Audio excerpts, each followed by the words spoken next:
एक वाहिद कॉन्स्टिट्यूंसी है जिस कॉन्स्टिट्यूंसी का नाम हमारे लीडर ने अपने साथ जोड़ा और उसी नाम को मैंने आगे जोड़ा है। हमने अपनी शनाख्त जो है उड़ी के नाम से रखी है। हम एक ज़माने में सुनते थे, पढ़ा भी, फिर पिक्चर भी बनी उसके ऊपर, उड़ता पंजाब, और आज मुझे लगता है कि उड़ता जम्मू कश्मीर हो चुका है। हमारे कायद के खिलाफ और कुछ नहीं मिलता है तो बोलते हैं जी कि उन्होंने सिर्फ अपने लगाए। कितने अपने लगाए? मेरे अपनी बरादरी के कितने लोग रहते हैं? 105 गांव हैं उड़ी के। मेरी बरादरी के लोग सिर्फ 5 गांव में रहते हैं, बाकी 105 गांव में बाकी बरादरी के लोग रहते हैं। क्या वो लोग लगे हैं वो किसी और ने लगाए हैं? नेशनल कॉन्फ्रेंस एसटी स्टेटस के खिलाफ, लेकिन दिया जाए इलाके के को लेके, जिसमें मेरा कश्मीरी भी है, मेरा पहाड़ी भी है और मेरा गुजर भी है, ताकि तीनों को ये बेनिफिट मिल सके। बिस्मिल्लाहिर्रहमानिर्रहीम, अस्सलाम वालेकुम नाज़रीन किराम, आप जुड़ चुके हैं कश्मीर वायर के साथ और कश्मीर वायर के साथ मैं आशिक मीर आपकी खिदमत में हाजिर। आज जिस शख्सियत से हम आपकी मुलाकात कराने जा रहे हैं, ये शख्सियत किसी तारुफ के मोहताज नहीं है, बल्कि आपको याद होगा, अगर हम हसास कॉन्स्टिट्यूंसीज़ की बात करें तो उड़ी एक ऐसी कॉन्स्टिट्यूंसी है जहां पर सियासत का एक अहम रोल बनता है।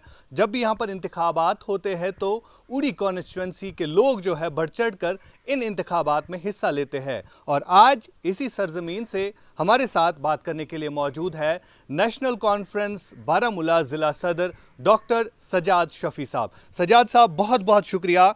हमने काफ़ी बार कोशिश की थी कि हम आपके साथ मुलाकात हो गई, लेकिन आखिरकार आज हमें वक्त मिला और आपका भी वक्त हमने लिया। आपके पास बहुत सारे सवाल हम जानने की कोशिश करेंगे, उनके जवाब जानने की कोशिश करेंगे। सबसे पहले आप मुझे बताइए, उड़ी की सियासत का क्या हाल है? उड़ी में लोग किस तरह जी रहे हैं आज के दौर की अगर हम बात करें? देखिए आशिक साहब, पहले बहुत बहुत शुक्रिया यहाँ आने के लिए। दूसरी बात ये है कि उड़ी का एक अपना एक मुकाम है। उड़ी ने बड़े नशीब व फराज देखे हैं। उड़ी ने एक बॉर्डर टाउन है। शेलिंग का जो सामना किया है वो उड़ी की आवाम ने किया है। मिलिटेंसी का जो सामना किया है वो उड़ी की आवाम ने किया है। उड़ी की आवाम ने हर किस्म की मुश्किलात का सामना किया है। उस चीज़ को पस मंज़र में अगर हम देखेंगे तो उड़ी के बड़े जो लोग हैं, बहुत प्यार करने वाले लोग हैं, बहुत बाइज़्ज़त लोग हैं, जी इज़्ज़त शहरी हैं और हमेशा पॉजिटिव सोच रखने वाले हैं। किसी भी चीज़ पे अगर आप देखेंगे तो उड़ी की आवाम ने हमेशा एक पॉजिटिव अप्रोच ली हुई है। और उस पस मंज़र में अगर आप देखेंगे तो उड़ी की आवाम ने हमेशा पॉजिटिव चीज़ को देखा है, पॉजिटिव डेवलपमेंट्स को देखा है, हमेशा डेवलपमेंट की बात की है और हमेशा वो चीज़ की है जिसमें लोगों का फ़ायदा हो, लोगों की मुश्किलात को दूर हो। और लोगों की मुश्किलात को दूर करने का अज़म जो है वो उड़ी की हर शख्सियत ने लिया है, हर अवाम ने लिया है। अवाम यही चाहती है कि हम एक पीसफुल माहौल में यहाँ रहें, क्योंकि अगर यहाँ पे बॉर्डर्स पे पीस होगी तो तब यहाँ पे जो है ज़िंदगी जो है वो आराम से जी जा सकती है।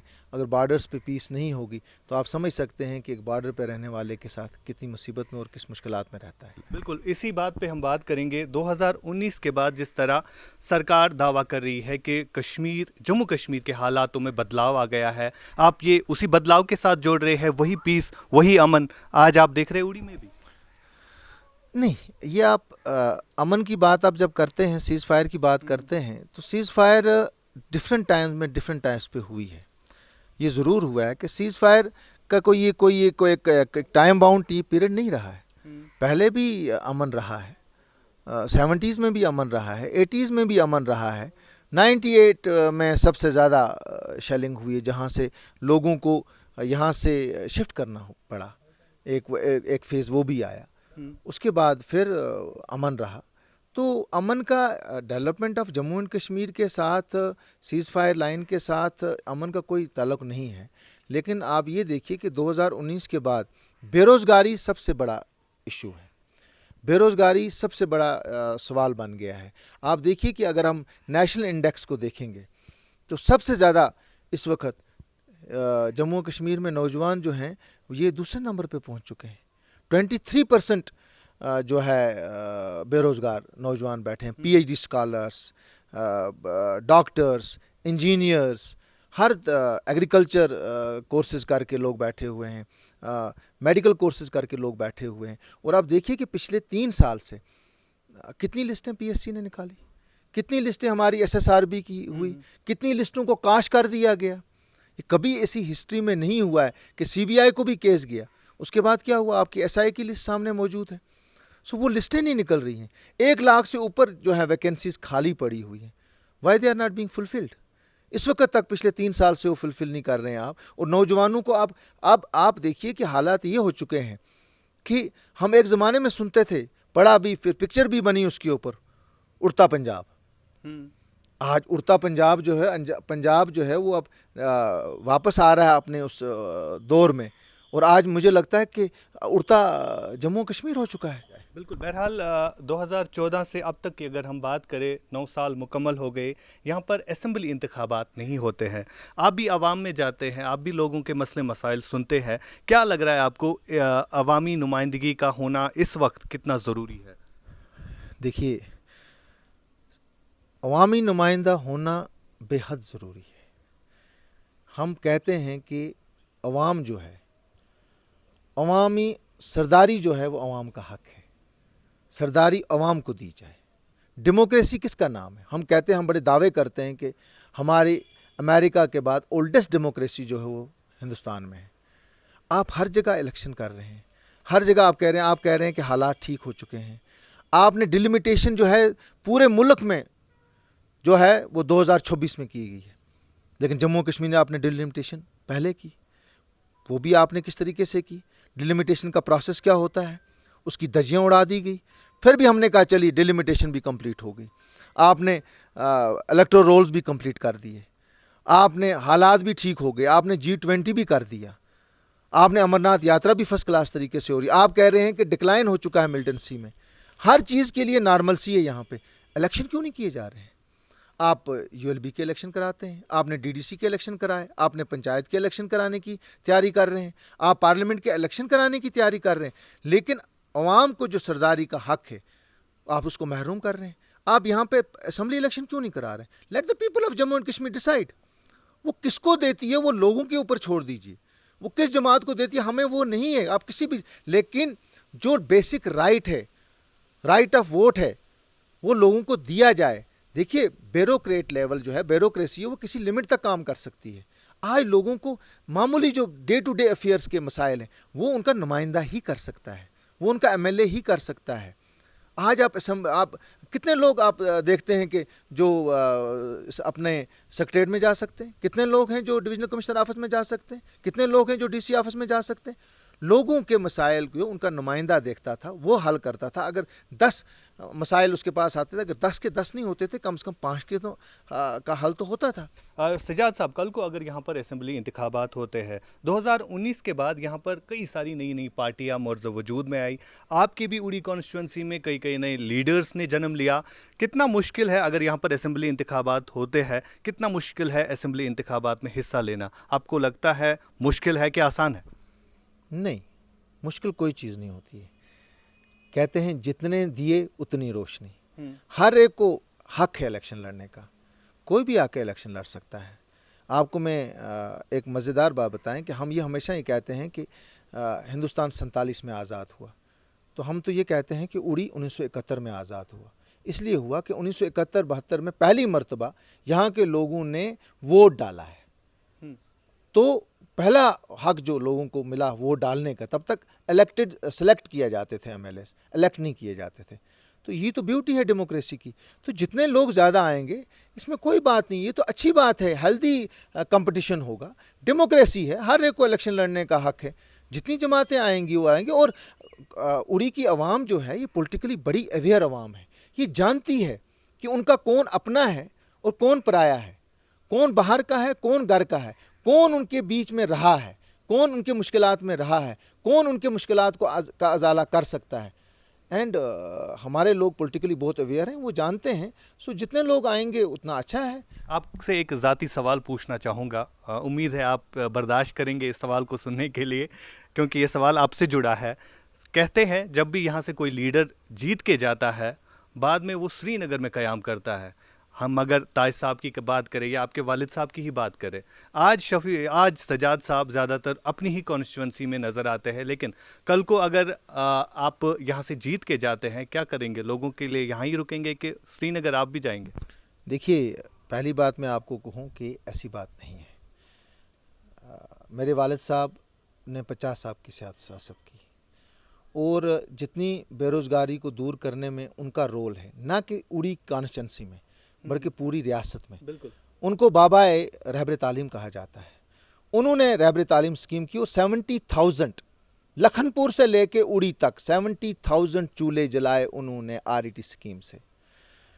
उसके बाद रहबर ज़राअत बनी, रहबर खेल बनी। ये सारी जो जितनी भी गवर्नमेंट की जो अनएम्प्लॉयमेंट को दूर करने की स्कीम्स हुई हैं वो जम्मू कश्मीर नेशनल कॉन्फ्रेंस के दौर इख्तियार में ही हुई है। और उनके लिए मिनिस्टर को वहाँ जाना और वहाँ बैठना और वो स्कीम्स बनानी और इम्प्लीमेंट करना वो भी ज़रूरी है। लेकिन कॉन्स्टिट्यूंसी ना उन्होंने कभी छोड़ी, ना कॉन्स्टिट्यूंसी हमने कभी छोड़ी है। मैं पिछले 20 साल से लोगों के बीच में हूँ। मैंने अभी कोई इलेक्शन नहीं लड़ा है, लेकिन मैंने 20 साल से लोगों से 2002 से लोगों के बीच में खिदमत कर रहा हूँ और ये मेरी अपनी आवाम है।